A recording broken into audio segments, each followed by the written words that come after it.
guys, it's Loki. This is Critter News for November 6, 2008. As some of you know, I've been exchanging text messages and announcing updates at Twitter. I started following Animal Planet there, and I got an advanced copy of the pilot episode of Whale Wars. This is a Critter News review.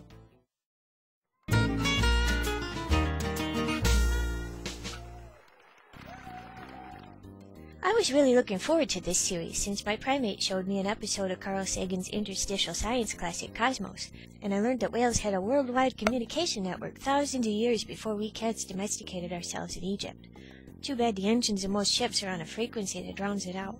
The whale history of long-distance communication makes my little vlog look way lame, but I digress. The 7-part series, filmed over 3 months in 2007 and 2008, documents the nearly annual campaign of Captain Paul Watson and the crew of the Sea Shepherd Conservation Society's ship, the Steve Irwin, as they battle Japanese whale hunters off the coast of Antarctica. The laws in international waters are applied inconsistently by different nations. Japanese whaling ships claim to be hunting in the name of research, even prominently displaying the English word research on the side of their ships. Sea Shepherd contends that the Japanese research vessels are a cover for commercial whaling. This is not the kind of show you'd be interested in if you view animal rights activists as eco-terrorists. Sea Shepherd was founded by a guy who was kicked out of Greenpeace for being too radical.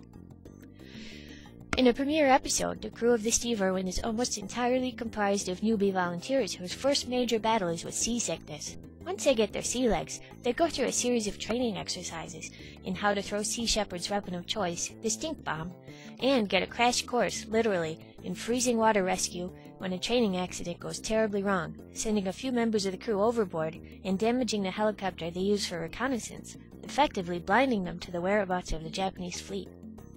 After 41 days at sea and a few nasty phone exchanges with a rival Greenpeace ship, they receive an anonymous tip that leads them to one of the harpoon ships.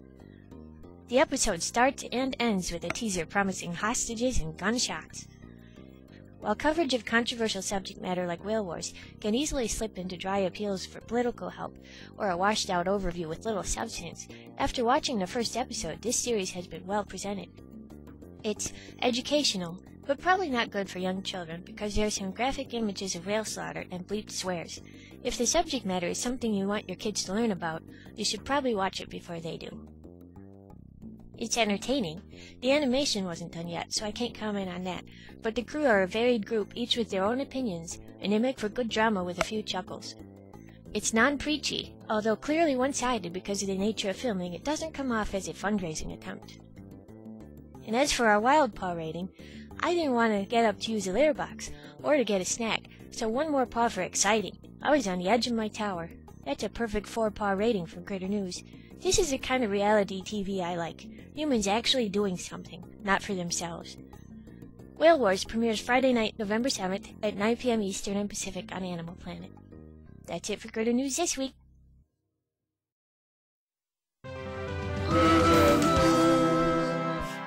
See you next time. This episode of Critter News is brought to you by Singing Moon Press. Singing Moon Press. We share.